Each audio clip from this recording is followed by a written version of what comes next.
If you've been feeling lately like your career is stuck in neutral, everyone else around you is moving to a new role, or they're joining another company, or they're getting access to other departments, or even starting their own companies from ground zero, but you're slowly sinking into career paralysis, this video is for you. We are going to address the 7 signs that your career is stalling and what you can do to fix it and escape the stuck syndrome. Hi. Welcome back to my channel, and if we are crossing paths for the very first time, my name is Nancy. I'm a former airline professional turned workplace leadership trainer. I've also authored leadership books based on the experiences I gained from being ushered early into leadership and spending the better part of my career in this role.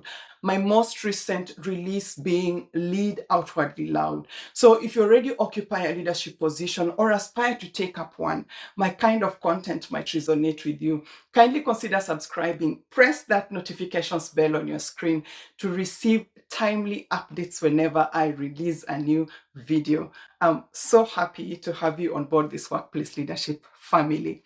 You may have been feeling unfulfilled in your job, a job that you truly love, and the passion in your professional life is gone. You're working harder than ever, but nothing is moving in the direction that you want, and that frustration is slowly taking root.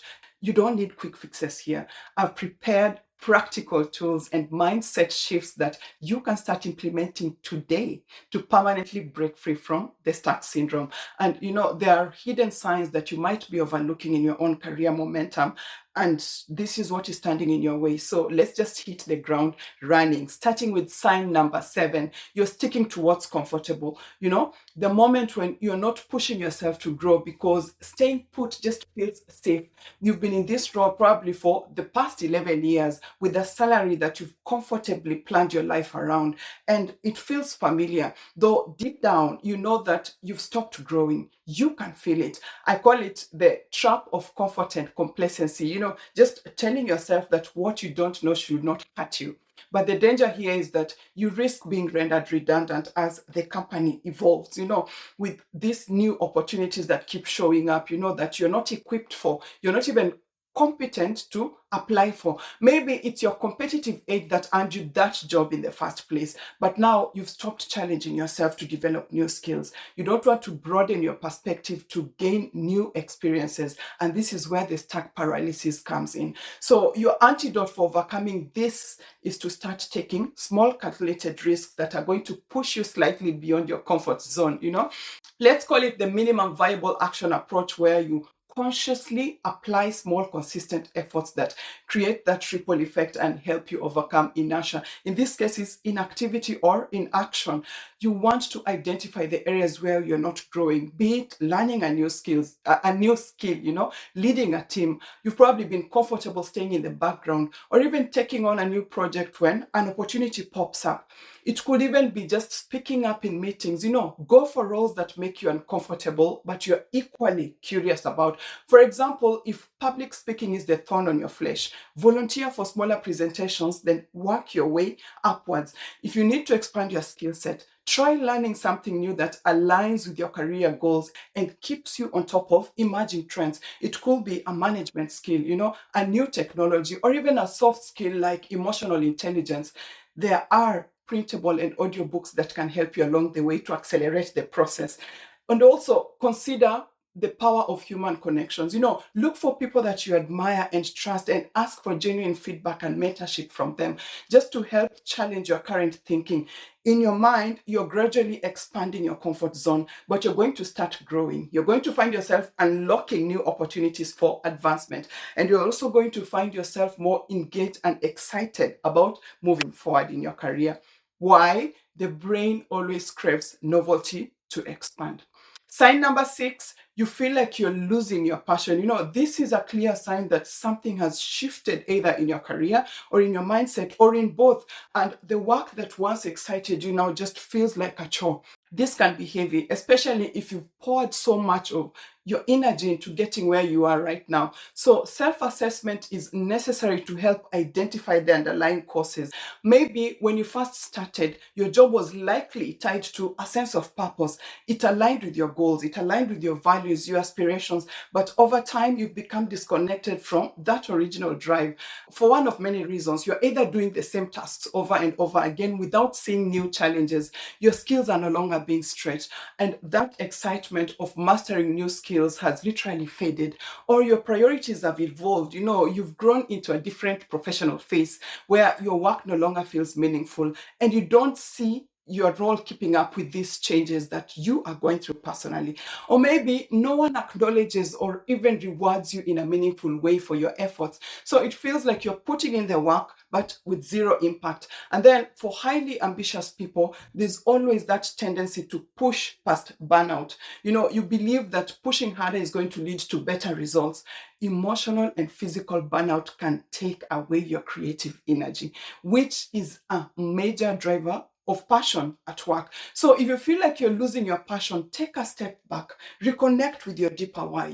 What is it about your work? What is it about this job that sparked your passion in the first place? And does it still hold water? If that's no longer the case, then there might be a need to shift to roles that actually better align with who you are right now. And then actively make room for self-care. Take care of your mental and physical health. Whatever is happening on the inside has a way of manifesting through your actions. For example, if burnout is the root cause of your lack of passion, it's quite important to focus on recovery first. Set boundaries to protect your energy, your time. Consider stress management techniques, things like mindfulness, meditation, physical exercise. The plan here is to reignite the fire in your work and reconnect with your passions. Though if the stagnation is deeply rooted and you don't see a way forward, it might be time to explore new career direction. Not necessarily leaving the job, not necessarily leaving your organization. It could just be a case of adjusting your role or seeking new opportunities within the same organization, or picking up projects that feed your soul. Things like knitting, crocheting or crocheting, cooking, to uncover what brings out genuine fulfillment beyond your paycheck. And these are projects that are going to challenge your creativity in new ways and bring back your joy. The key is to intentionally recognize the signs early, then take proactive steps and open yourself to new opportunities that reignite your passion. Sign number 5, you're overwhelmed but not accomplishing anything. That moment where you're caught in a cycle of busy work rather than focusing on high impact tasks. You find that you're constantly busy but not making significant progress. Just think of the moments where you found yourself constantly responding to mails, phone calls, putting out fires, attending urgent meetings that pop up throughout the day. You're literally spinning your wheels but not advancing towards larger goals, while tasks that truly move your career forward just take a backseat. Things to do with personal development, leadership initiatives, all this are left unfinished. Or the moments where you find yourself juggling multiple tasks, trying to beat deadlines, expectations, and you're feeling overwhelmed for saying yes to everything without being intentional about what you should actually focus on. Scattered focus is going to prevent you from making progress on the things that matter the most. So the antidote to this unnecessary overwhelm is to start thinking proactively versus reactively. This means intentionally blocking off time for high priority tasks that move the needle in your career. Just tell yourself at the start of each day or each week, choose 2 to 3 tasks that will have the most significant impact on your career. This is about progress, not perfection. So turn off all distractions during the time blocks. No phone calls, no emails, just pure focus on one priority. And accept that some things will never get done by you because they are not on your priority list. And then as far as protecting your energy is concerned, be okay to say no. Because if you're saying yes to too many things, chances are high that you're not clear on your personal and professional goals. And this makes it difficult to prioritize your time wisely. So assess all the projects that you're involved in. Are they all necessary? Are they fulfilling or are they draining you? And whatever you can delegate, go back to the Eisenhower matrix that I talk about a lot in this video and put your overall wellness on the forefront. This practice with time is going to simplify your to-do list because you've eliminated tasks that are not pushing you towards success. Personally, while serving in the aviation industry, I was taught that personal safety comes before all else. So regularly check in with yourself, assess how you're feeling. This is going to help you identify if you're slipping into busy work and course correct early. Just make room for rest and recovery so that you can recharge your mental and emotional batteries. Also, make it a point to recognize and celebrate your own achievements, however small they may seem. The plan here is for you to stay grounded and energized as you maintain balance between your ambition and mental wellness. Sign number 4, you don't have clear-cut goals. You know that you're not where you want to be, but you're also not sure where you're going. That feeling like others are moving ahead, getting promotions, landing new opportunities, but that air is not blowing your way. Do you ever find yourself comparing your skills to those of others on LinkedIn or on social media or at your workplace or in your different circles lately? You're gradually beginning to dread Mondays because they serve as constant reminders of where you're not, and you don't even know how to get there. More like driving down a foggy road, like with no clear destination. It can be frustrating, especially when you've worked so hard, but you're genuinely not sure about your next step, or you're too afraid to take the wrong step. The good news is that situation doesn't have to last forever. Start by taking a moment for a quick self-assessment. You want to define your long-term vision, to reroute your sense of direction. Just imagine where you want to be 3 to 5 years from now, not just in terms of title or pay, but in how you want to feel. How would you like to be remembered? What impact would you like to make in that organization? Then once this is clear, break it down into small actionable steps so that they feel more achievable and less overwhelming. Each small step is going to bring you closer to the bigger vision. And then get out of your head. When you're too close to a situation, it's hard to see the bigger picture. A fresh perspective through a mentor or someone you trust to bounce ideas off can actually help clear the fog and open you to opportunities that you're not even considered. Areas where you might be holding yourself back, and even suggest ways to move forward based on their own experiences. And also, when you don't know where you're headed, it's very easy to get paralyzed. These are the moments where taking those small calculated risks can actually help you gain confidence and start to clarify what you want. So flex those muscles of discomfort to get a taste of something new and also to see what lights you up. Just tell yourself, feeling lost or stuck does not mean that you're failing. It's actually a sign that you need to reconnect with your inner compass and realign your direction. Clarity comes with action. So if you're still with me, please type yes in the comment section, or simply just let me know where you're watching this video from. And also if the video is resonating with you. Sign number 3, you're afraid to ask for help. Just imagine all these tasks piling up on your desk with an overwhelming sense of urgency. You have deadlines to meet, you have meetings to attend, you have teams to manage, but the list goes on. But you're keen on keeping your brave face. In your mind, you should be able to do it all. And if you can't, maybe you're not cut out for this role. The idea of asking for help can feel like you'd be admitting to some sort of failure, and people are going to think less of you. Internal dialogue can be paralyzing. And when it comes with the pressure to be perfect and self-sufficient, then your mental and emotional well-being are bound to crumble also. So the one question you want to ask yourself is, why is it okay for others to ask for help and not you? It could be a case of perfectionism. You've worked so hard to get to where you are. You've done all it takes to prove your worth in that role, in that organization, and asking for help just threatens that image. Or it could be the fear of judgment. You're under pressure to appear competent all the time. So the thought of asking for help just makes you feel vulnerable, even if it's the very thing that you need to move forward. Or it could be, that I should be able to do this syndrome that we've just addressed a few minutes ago, where you put pressure on yourself to succeed without assistance. No one can do everything alone.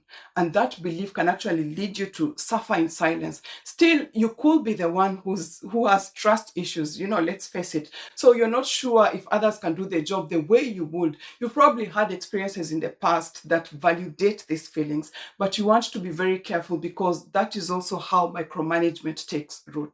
So the antidote to this fear is to, first of all, redefine help as a strength, not a weakness. A sign that you're aware of your limits and are taking proactive steps to ensure that you're working at your level best. Great leaders know when to lean on others and ask for help. So actually, asking for help shows emotional intelligence on your part. Tell yourself that your teams are there to contribute also, not just to follow your orders, to follow your instructions. Then for what it's worth, start small, ask a colleague for help with something minor, then review it as you build comfort in seeking assistance in the bigger areas of your work. Challenge this I should be able to do it all belief by accepting the reality that asking for help does not diminish your capabilities. On the contrary, it amplifies your ability to focus on high priority tasks. Just trust the process. Sign number 2, you feel emotionally drained. That feeling that you've been giving all your energy to everyone and everything, and there's nothing left for you. You wake up feeling tired, even after a full night's sleep. You take forever to dress up. There's even that underlying dread that hovers over you when you get to the tasks that need your attention. And you find yourself zoning in and out of meetings because your emotional reserves have been depleted. The harder you try to work, the more exhausted you feel, the more exhausted you become. And it feels like a deep, never-ending fatigue that's so hard to shake off. You just can't recover. This is a clear sign that burnout has already checked in. You're likely managing people's emotions. You're handling the unavoidable difficult conversations, your team's needs, and there's an emotional toll that comes with always being on. So you're constantly absorbing other people's stress and giving out your own energy without replenishing it. Or maybe you've pushed self-care to the bottom of your priority list, saying you're going to rest when you retire. For now, you're just trying to keep everyone happy, but at the cost of your own peace of mind. Your safety comes first. So the first step to overcoming emotional exhaustion is to acknowledge it. Honor how you're feeling, even if it's uncomfortable at first. Try writing how you're feeling each day, just to help you identify patterns and triggers. Consciously start setting emotional boundaries with your teams, like saying no or not right now when asked for something that is going to add emotional strain to your day. You also want to invest in quick emotional resets throughout the day, like taking a 5-minute walk when you feel overwhelmed, stepping back from your desk to breathe in deeply and release the pent-up emotions. Prioritize real rest to unplug and reconnect with yourself, because if you're running on empty all the time, it's a sign that you need to take a break that truly replenishes you, not just rest that feels like more work, like more of a chore. And most importantly, accept that you're only human. You're doing your best and you don't have to be on all the time to prove your worth. Sign number 1, the skill gap paralysis. You're aware that you need specific skills to advance in your career, but the idea of learning them just feels so overwhelming that you end up not even doing anything. Just think of the moments where you've looked at the job descriptions for the role or for the roles that you may be interested in, but the gap was too obvious to ignore. And that's probably where the paralysis set in. Maybe it's the rapid shifts in technology, artificial intelligence, AI playing a number on you, for example. It's not just about the knowledge. There's also a confidence issue here. The imposter syndrome camouflaged in that feeling of inadequacy where you feel like you're not there yet. The reality is inaction will cause your career to stall all the more. If you're wondering why this happens, perfectionism still plays a big role here. A perfectionist mindset can be paralyzing because it makes the idea of starting something seem impossible. Like, if I'm not perfect in this skill, then I shouldn't even try. Or you're overwhelmed by the sheer number of options to pick from. Which skill to focus on first? What will be the most valuable? What's most urgent right now? What's just a trend? A practical antidote is to stop looking at the whole mountain and instead focus on the small steps that will help you climb that mountain. Pick and prioritize the one skill that is going to have a major impact on your career now, and give it your full focus. If you can, create a learning schedule that fits into your current role so that this change doesn't feel so big, and then consciously move from I have to be perfect to I'm willing to learn. You're not aiming for perfection, you're focusing on growth. And tell yourself that the longer you wait, the further away you get from where you want to be. So just start. Now, you can tell if it's a temporary lull or a deeper stuck syndrome that you're dealing with that is impacting your well-being. I hope you received value from this video. And if you did, please subscribe and press that notifications bell on your screen. Share it with a friend who may benefit from this kind of content. And also, please take a moment to check out this video right here on the 7 career dilemmas that affect your mental health at work. It goes hand in hand with certain aspects that we've discussed on this video. Thank you so much for your company, and see you on the next one.